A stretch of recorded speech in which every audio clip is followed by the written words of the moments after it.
Good morning, Bucknutters. Welcome to the Bucknuts Morning 5 here on Friday, December 2nd, 2016. I am Dave Biddle, very happy to be joined by Brandon Castell. Brandon, the beat goes on for Ohio State recruiting. It's amazing. They landed Baron Browning, five-star linebacker Baron Browning yesterday from Texas, and this makes 6 five-star recruits in Ohio State's class, and they only have 16 commitments in the class. It's just an amazing ratio. 6 5-stars, 16 recruits in the class, and they're not done. They're going to get Jeffrey Okudah. They're in on many other top prospects. By comparison, Brandon, Michigan right now has a class of 20. They have 0 5-stars. I mean, just when I think Urban Meyer and his staff, Mark Cantoni, the assistant coaches, just when I think they can't take it to the next level, BCAS, that's exactly what they do.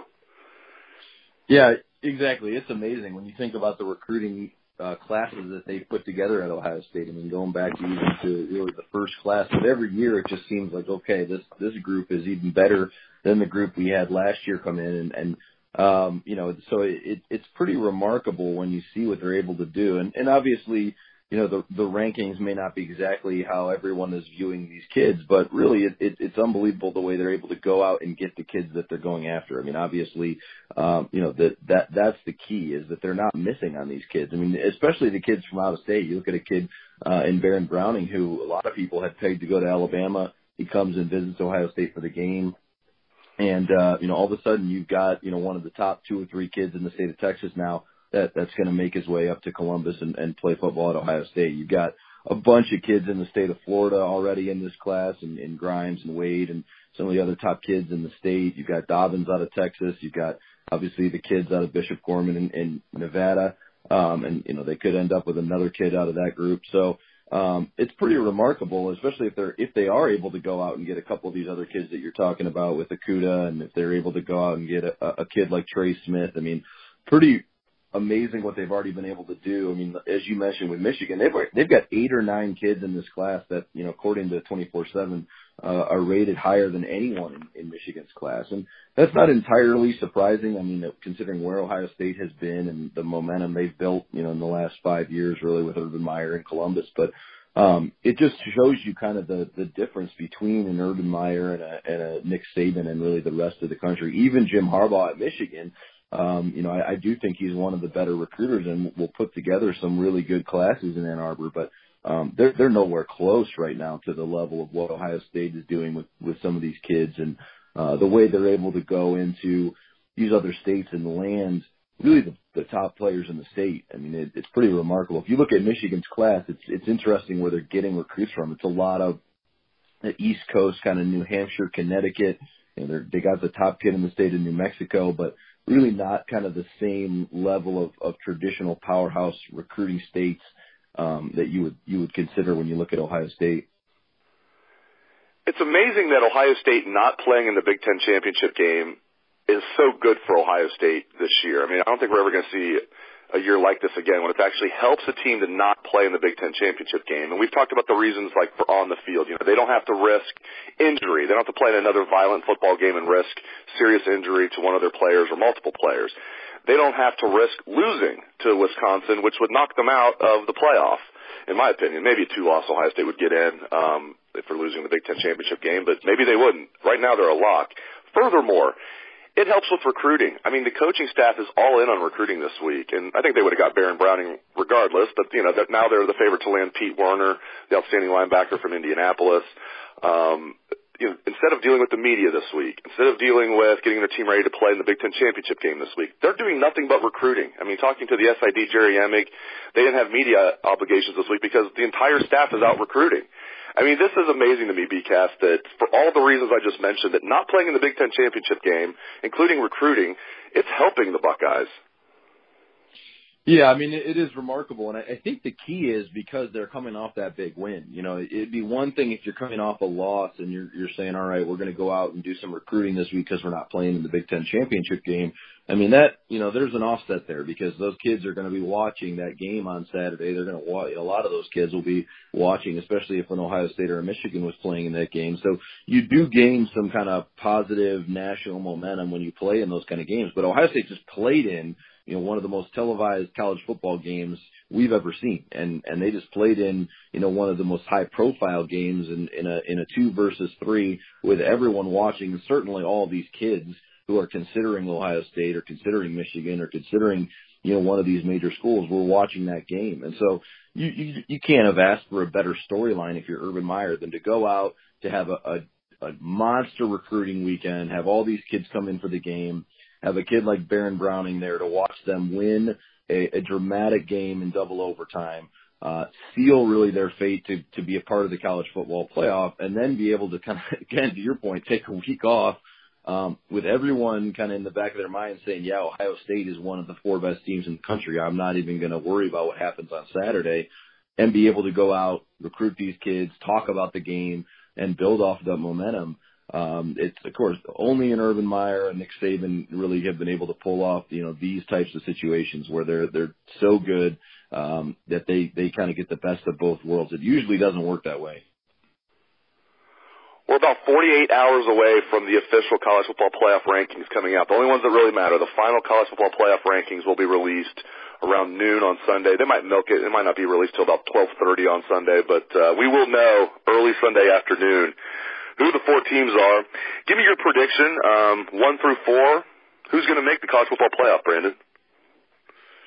Yeah, it's a good question because I'm going off of some assumptions, some assumptions of what we've heard from the committee, what we've seen in the past, what generally there seems to be a consensus on. And so a couple of weeks ago, if you were to go back and ask me this question, I had some doubts on whether the committee would really put in a non-conference champion.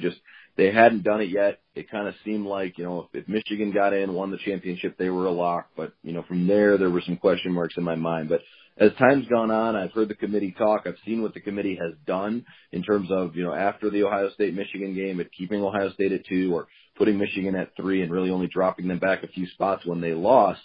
To me, the committee has shown their hand a little bit that they are absolutely looking for the 4 best teams in the country, and that may not necessarily, by the way they position Ohio State, Michigan, Wisconsin, in the rankings, that may not necessarily mean they have to be a conference champion. And so I'm with you. I think Ohio State is in. I think Alabama is in.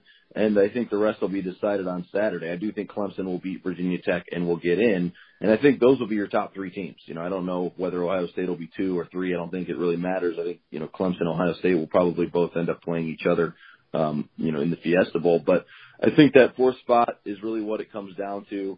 Are they going to put a team like Michigan in, that has 2 losses, but both losses, tough road losses? And, are they going to look at a team like Washington? I mean, obviously, if Washington goes out and just wipes the floor with Colorado, I think it's going to be hard for them to ignore everything that happens on Saturday. I don't think the committee can say, we're not even going to watch championship Saturday. We're just going to check the box score and make sure the teams that we think are the best won. I do think that what happens on Saturday will matter.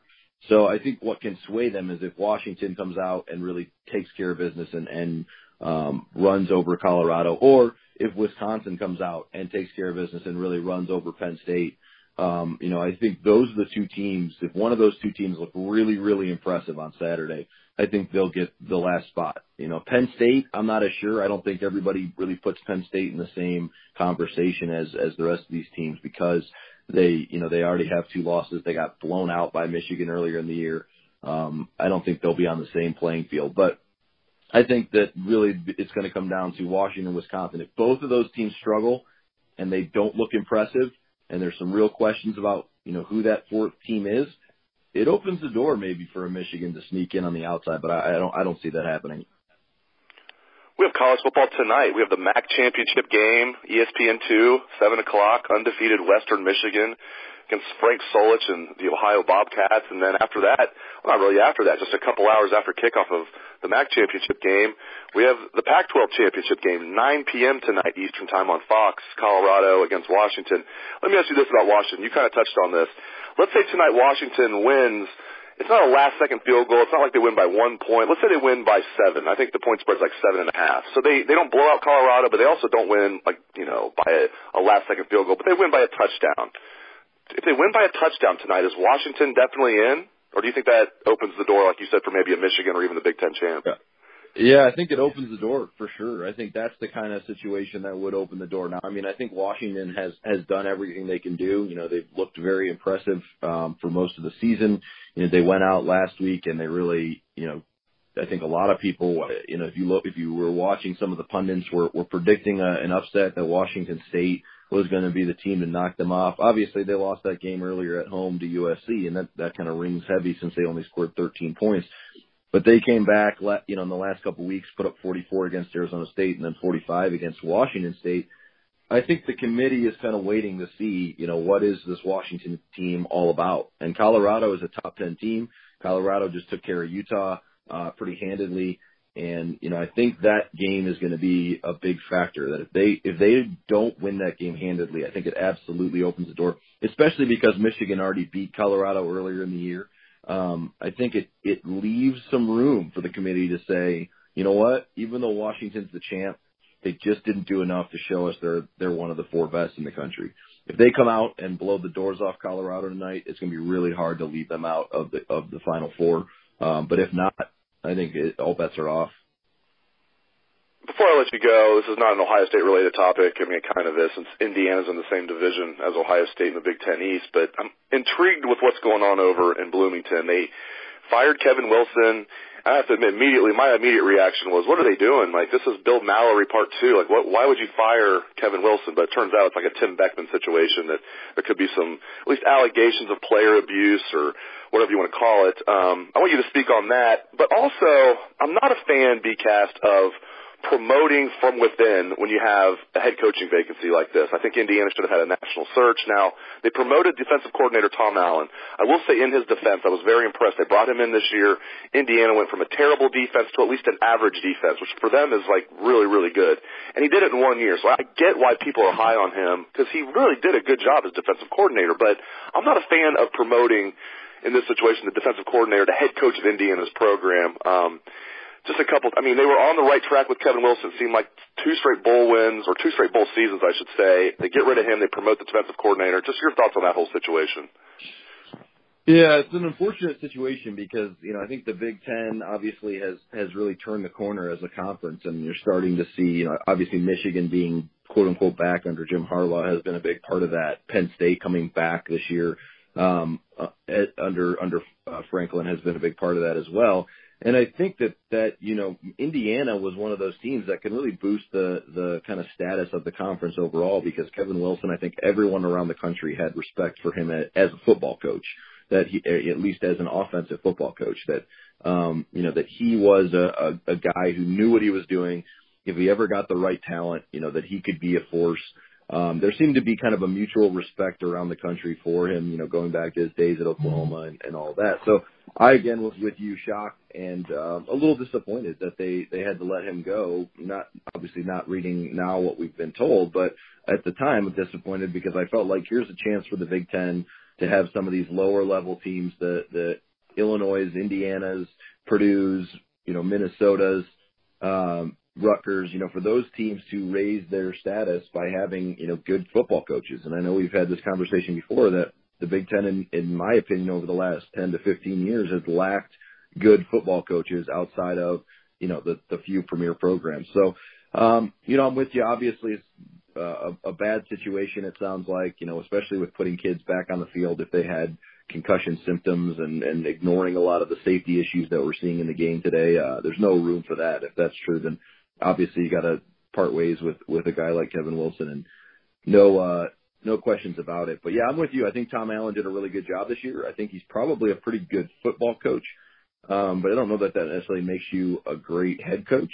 And, I don't know. I just felt like Indiana had some momentum, like you said, going to back-to-back bowls. They could have at least opened up the coaching search to say, we're going to consider Tom Allen, but we're also going to see who else might be out there, you know, who else might be interested, who else might think Kevin Wilson had laid a good foundation to be able to come in and you know, do some stuff at Indiana that hasn't been done in a while and not just go back to being Indiana football. But we'll see. Not going to take anything away from him now, but I think it was probably a unique situation with Kevin Wilson. I don't expect them to continue, you know, being at that level or kind of trending upwards the way that they were. Yeah, it reeks of laziness. As you mentioned, they, at least should have done, even if they like Tom Allen, why not open it up and make sure? Was Tom Allen going to leave? I mean, he knows he has a chance to be Indiana's head coach. I think you have to, if you're the AD there, you have to have a national search. You can't just be lazy and say, oh, we're just going to promote the defensive coordinator. To me, it just reeks of laziness. But hopefully, for the Big Ten's sake, I am wrong, and Tom Allen will do a good job over there at Indiana. Maybe he'll hire a excellent offensive coordinator, and they won't miss a beat, but we'll see what happens. Maybe they'll be even better now that they have a guy that actually can coach some defense leading the program.